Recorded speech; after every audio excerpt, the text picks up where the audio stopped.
What's good, YouTube? It is your boy GZTV back with another video, and in this video we are going to be doing a list of the top 100 NBA players. And before we get into this, I have to say this is completely subjective. Everyone's gonna have a different top 100 when it comes down to it. I don't even know that many people that are doing a list like this. But yeah, basically my criteria, a lot of it was based on efficiency, a lot of it was based on like position ranked. I kind of went through some positions and ranked them and then did stuff like that, overall production, and we're mainly just going off the regular season because obviously not every player plays in the postseason. So there you have it. Regular season, a lot of efficiency, a lot of production. That is really like how this list has been formulated. So there's going to be some alarming picks, I'm sure. But again, production, who did the most, injuries play quite a bit of a factor too. So let's go. So for this list, the first 75, I'm pretty much just going to be listing off 10 at a time. So starting off at number 100 from the Trailblazers, we have Malcolm Brogdon. At 99 from the Cleveland Cavaliers, we have Caris LeVert. At number 98 from the Milwaukee Bucks, I know he's a little low, but Chris Middleton, dealt with some injury issues. Same with number 97, who from the Trailblazers is Jeremy Grant. If Jeremy Grant would have stayed healthier longer during the season, I would have put him higher. At number 6 from the Los Angeles Clippers, we have Ivica Zubac, great traditional big man. At number 95 from the Denver Nuggets, who was a part of the championship team last year, we have Aaron Gordon, great, fourth option for them. Number 94 from the Wizards, we have Tyus Jones. Number 93 from the Kings, great three-point shooter, and Keegan Murray. At 92 from the Toronto Raptors, he was traded from the Knicks this season. We have Emmanuel Quickley.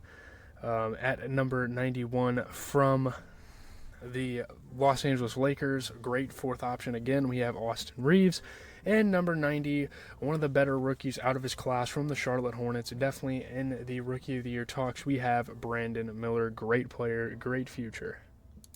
At number 89 from the New Orleans Pelicans, great big man Jonas Valanciunas. At number 88 from the Milwaukee Bucks, we have Brook Lopez, great at the rim defender. At number 87 from my championship Celtics, we have Jrue Holiday. I know he's a little low, but again, I'm factoring kind of both playoffs and regular season, and he didn't have the strongest regular season in the world, which is why he is there. Great defender, though. Helped us a lot. At 86 from the Cleveland Cavaliers, we have Darius Garland. At 85, another guy that was a part of that New York trade to Toronto, we have RJ Barrett. At number 84, one of the many great young talents for the Houston Rockets, we have Jabari Smith Jr. At 83 from the Golden State Warriors, great veteran in Draymond Green. At 82, another member of that Denver Nuggets team, we have Michael Porter Jr., one of the best catch and shoot off the dribble, just overall shooters in the NBA. At 81, a pretty underrated guy from the Utah Jazz, we have John Collins. And at 80 from the Phoenix Suns, a very disappointing season, but we have Bradley Beal. At number 79, a fan favorite in 2K and a player I think has a lot of potential from the Washington Wizards, we have Deni Avdija. At 78, a guy that came from the Wizards to the Mavericks late in the season, a great part of their huge surprising run, we have Daniel Gafford. At 77, one of the best young talents in the league, another guy from that Houston Rockets squad, we have Jalen Green. At 76, from the Raptors, we have Jakob Poeltl. At 75, a pretty underrated player from the San Antonio Spurs, a pretty dope surrounding piece for Wemby. Despite not having a good season, I think Devin Vassell definitely deserved to be on here. At 74, a guy that had a late spurt last season but kind of disappointed us this season from the Brooklyn Nets, we have Mikal Bridges. At 73, a most improved candidate from the Chicago Bulls, we have Coby White. At 72, from the Atlanta Hawks, a great bench player, Bogdan Bogdanovic. At 71, a solid big man from the Charlotte Hornets, we have Mark Williams. And at 70, the next Damian Lillard from the Portland Trailblazers, we have Anthony Simons. Number 69, another great young talent from the Orlando Magic, we have Franz Wagner. I feel like he is a little low on the list, but yeah. At 68, a huge part of that New York Knicks playoff run, and we'll get to a couple more of those guys later, we have Dante DiVincenzo. At 67, a third option for the Los Angeles Lakers, we have D'Angelo Russell, who had some really good stretches. At 66, a pretty disappointing season, but from the Philadelphia 76ers, we have Tobias Harris. At 65, from the Atlanta Hawks, we have Clint Capella. At 64, injuries kind of limited him, but from the Miami Heat, we have Tyler Hero. At 63, another member of that Celtics team who is getting all-star votes for the longest time. Great defensive player, just a great two-way player, made a lot of improvements this season. We have Derek White. At 62, another guy from the Miami Heat, limited by injuries, we have Terry Rozier. Again, statistically, he's just better than Derek White. I know some of these picks are going to get controversial. At 61, a young big that they're hoping to develop in Detroit from the Pistons, we have Jalen Duren. A lot of potential out of him. At 60, I think a lot of injuries limited him from the New Orleans Pelicans. We have CJ McCollum. At 59, this guy is extremely low for me, but we have another guy from the Pelicans. We have Brandon Ingram. At 58, a young and improving big man for the Brooklyn Nets. And yeah, I said it, Nick Claxton had a better season than Mikal Bridges. At 57, solid big man for the Suns, we have Jusuf Nurkic. At 56, the Wizards' best player this season was Kyle Kuzma. At 55, another guy, had a pretty slow season despite injuries, but, injuries definitely slowed him down. From the Memphis Grizzlies, we have former Defensive Player of the Year, Jaren Jackson Jr. At 54, from the Portland Trailblazers, a pretty underrated player in my opinion, we have DeAndre Ayton. At 53, yet another member of that New York Knicks team that made a pretty solid, surprising run towards the end of the regular season and the start of the playoffs, we have Josh Hart. At 52, another player limited by injuries, but he played enough, so Cade Cunningham can get up here. At 51, my boy from the Celtics, one of the most efficient players in the NBA, one of the best shot blockers in the NBA, we have the unicorn, Kristaps Porzingis. And at 50, from the Memphis Grizzlies, man, that was an injury-riddled team, we have Desmond Bane. And by the way, Ja Morant did not make the list because he didn't play enough games. Guys like him, guys like LaMelo Ball, guys like Zach LaVine are names you're going to see that didn't make the list. At 49, a guy I feel like is going to have a huge season next year for the Charlotte Hornets, we have Miles Bridges. At 48, a great traditional big man for the Cleveland Cavaliers, we have Jared Allen. At 47, an amazing sophomore, amazing most improved worthy season from Atlanta Hawks, Jalen Johnson. At 46, kind of a guy from the Cavaliers that also got limited by injury, we have Evan Mobley. At 45, another injury guy from the New York Knicks who wasn't able to be a part of the playoff run, we have Julius Randle, which is why he is not even in the top 40. At 44, from the Thunder, a fan favorite of mine, I love watching this guy play, great defender, we have J-Dub, Jalen Williams. At 43, this guy seems a little low, and obviously he had a good playoff run with the Timberwolves, but we have Rudy Gobert. At 42, another guy that had a good playoff run, great stretch big from the Indiana Pacers, we have Miles Turner. At 41, a guy that was kind of limited with injuries as well from the Utah Jazz, we have Lauri Markkanen. I don't know if people remember how good of a player he was when he was healthy during the regular season, but yeah, Lauri Markkanen was great. At 40, from the Houston Rockets, we have Fred VanVleet. And a couple of these next guys are going to be super hot, super low on the list, and I know I'm going to get a lot of slack from it. But at 39, from the Los Angeles Clippers, we have James Harden. At 38, I really wish I would have put this guy higher. The best player on the Orlando Magic, we have Paolo Banchero. There's just players above him that played good in the playoffs too, that gave them slight boost over him, and plus guys that I believe also just had better overall seasons. At 37, it pains me to say this, but Paul George from the Los Angeles Clippers isn't even making my top 35 this year. I know he was an all-star, but his performances in the playoffs and just how overrated he was just kind of led me to this. At 36, from the Toronto Raptors, another guy that I feel like kind of I underrated on this list. Their best player, we have Scotty Barnes. Man, he was so fucking good this year. At 35, the Chicago Bulls' best player, we have DeMar DeRozan. At 34, a late addition to the Indiana Pacers and their playoff run, we have Pascal Siakam. At 33, from the Atlanta Hawks, we have DeJounte Murray. A slightly disappointing season, but still played pretty good. At 32, I actually have Nikola Vucevic over DeRozan. I don't know why I did that. That's pretty questionable on my part. You guys can shame me in the comments if you want. At 31, I know this guy made the All-Star team, and a couple of these guys that I'm about to name made the All-Star team, but we were talking about Milwaukee Bucks' Damian Lillard. I don't know. And at 30, from the Philadelphia 76ers, we have Tyrese Maxey. Again, really good young talent, took the place of James Harden, had a great season. But the guys above him were just a little more efficient, had better seasons. So, yeah. So we're going to name about 4 or 5 names here before we get to top 25, because once you get to the top 25, that's kind of where you get the all-stars. So at 29, from the Miami Heat, we have Bam Adebayo. 28, making his official rookie season for the Oklahoma City Thunder, super high in those votings, and definitely the second option to Wembanyama. We have Chet Holmgren. At 27, I am telling you guys, when this man is healthy for the New Orleans Pelicans, he is damn near unstoppable. We have Zion Williamson. And at 26, another member of that Minnesota Timberwolves team, we have Karl Anthony Towns. So we're kind of going to go individually, about 30 seconds at a time, for all the kind of all-stars we're about to name. So, yeah. So at 25, from the Sacramento Kings, their second best player, we have De'Aaron Fox. And yeah, I think Domantas Sabonis is the better player. We're going to get into him very shortly, towards like the top 15. But De'Aaron Fox, just such a clutch piece for them. I know that they didn't have the best regular season, and it was pretty disappointing compared to last year. But I feel like he definitely deserves to be at least an all-star caliber player. Just his clutchness, just his ability to score, solid defense, his athleticism, just speed, vertical. He's a great player. At 24, the best player on the Atlanta Hawks, we have Trae Young. He's just so underrated. I mean, the media just doesn't do this man enough justice. I feel like Trae Young should definitely be in all-star talks. I think he did take over this year, if I'm not mistaken. Maybe I'm wrong on that. Maybe it was Scotty Barnes, actually. But Trae Young, consistently being atop the leaderboards in terms of scoring and passing, just such a dual-threat player on the offense, off the pick and roll, being able to throw lobs or hit floaters. He's just such a dynamic player, and I love watching him play.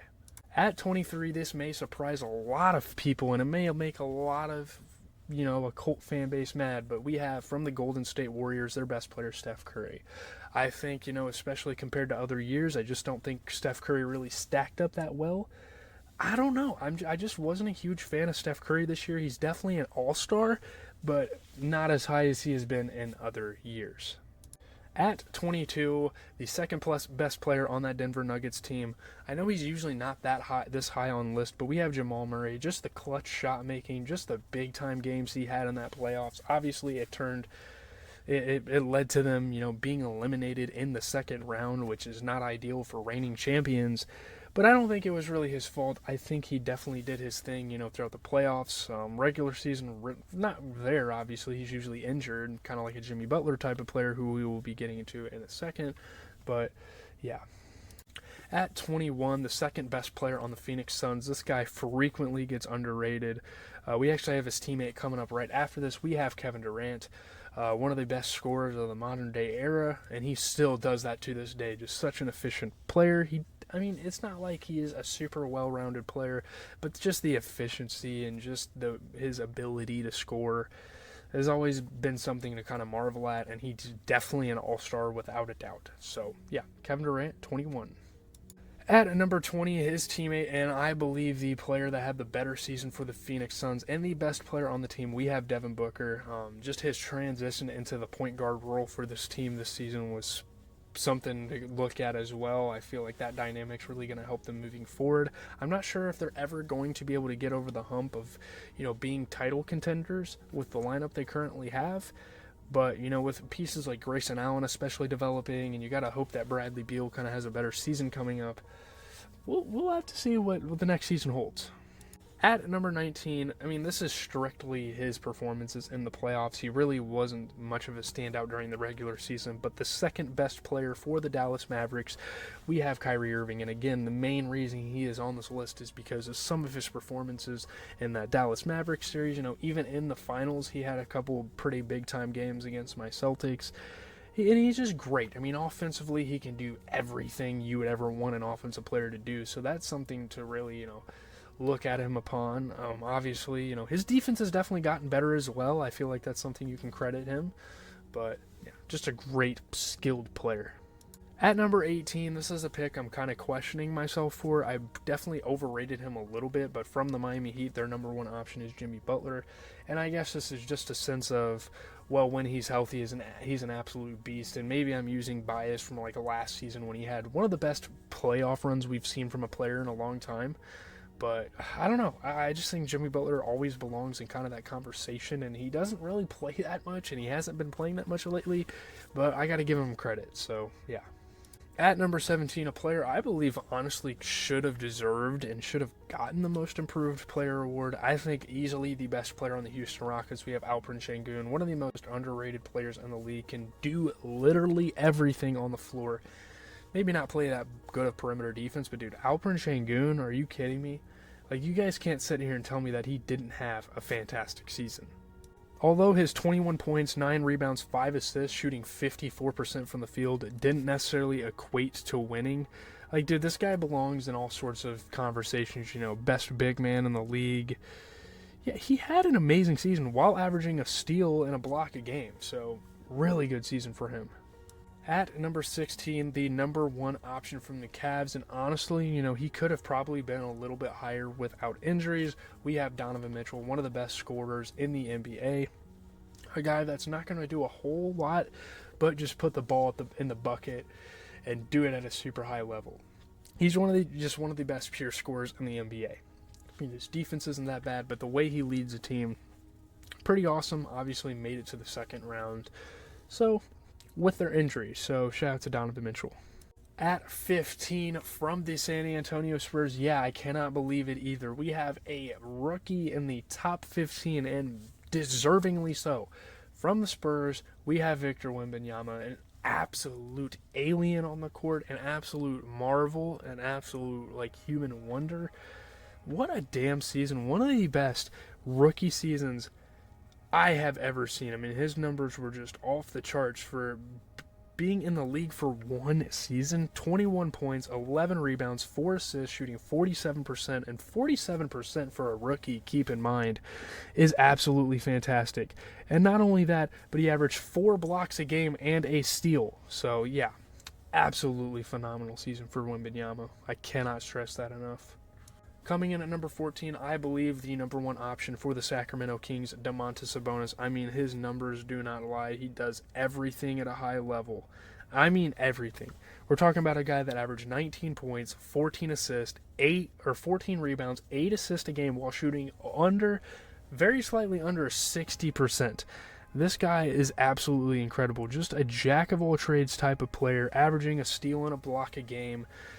He is phenomenal. I mean, I'm telling you, he's the best player on the Kings. He just provides the most for them. So yeah, shout out to Sabonis.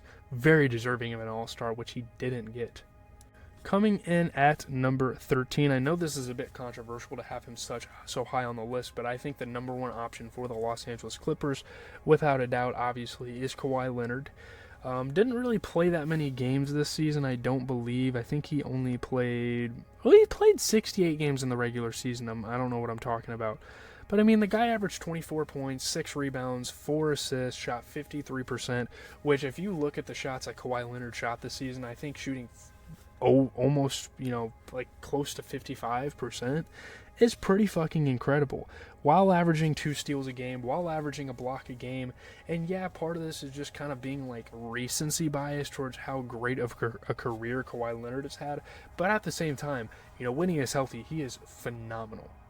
At number 12, a guy that just won the Finals MVP. I mean, obviously he wouldn't usually be this high on the list, but winning Finals MVP definitely merits a top 15 placement on the list. The second option for the Boston Celtics, Jaylen Brown. I mean, averaging 23 points, 6 rebounds, 4 assists, shooting 50%. I mean, very good season. The way he guarded Luka in the finals, the level he did that. He averaged a steal a game.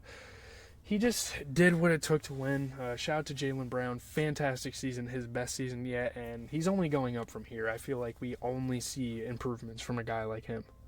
At number 11, a guy that would probably stumble himself in the top 10 had it not have been for that slump after the All-Star break. The number one option for the Indiana Pacers, we have Tyrese Halliburton, averaging 20 points, 11 assists, 4 rebounds, shooting 48%.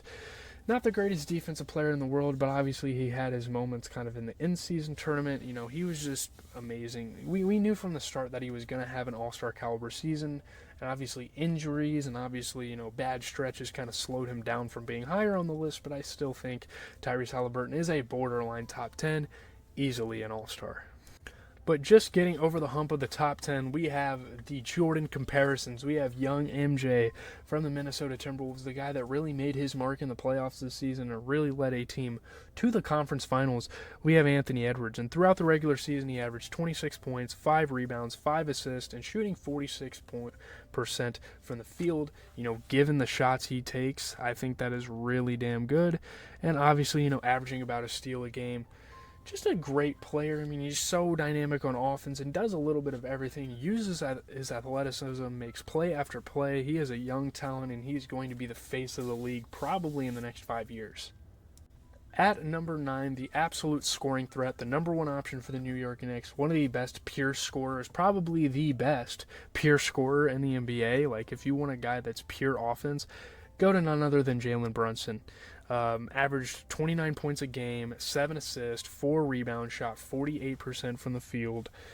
Just a great player. Not going to give you much on the defensive end, but again, I mean, making that run, getting in the second round and going to 7 games against an elite offense in the Pacers is something to be impressed by. And the fact that they got second in the Eastern Conference with, the injuries of OG Anunoby and the injuries of Mitchell Robinson and all of this type of stuff, stacking up against this team, I think Jalen Brunson definitely deserves to be in the top 10.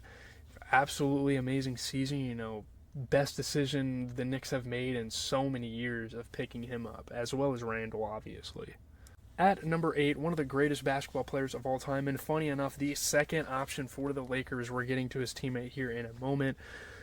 Despite the LeBron haters, despite what people have to say about him, he still had a top 10 worthy season. We have LeBron James averaging 26 points a game, 8 assists, 7 rebounds, shooting 54%. He is doing this at 39 years old. There has not been another NBA player that has had this good of a season at this age. We are talking about LeBron James, ladies and gentlemen. The guy played 71 games this season, too, and averaged about a steal and a block a game.